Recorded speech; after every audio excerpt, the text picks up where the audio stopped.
Eu pensei muitas vezes calar e não dar nem resposta.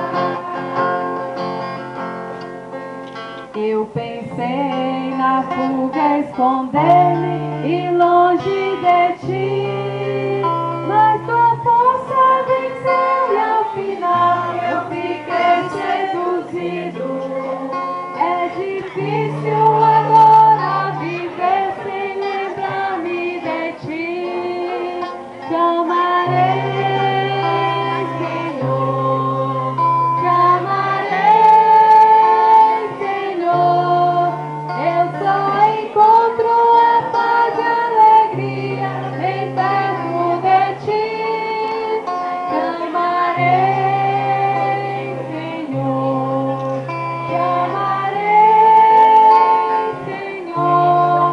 Eu só encontro a paz e a alegria bem perto de ti.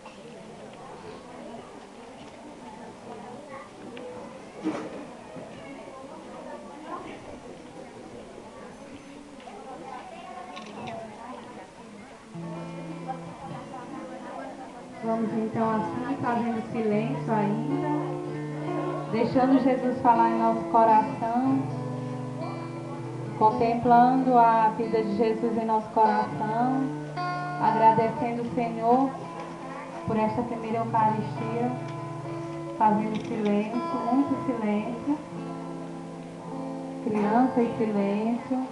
Contemplem Jesus em vosso coração. O Senhor é meu pastor.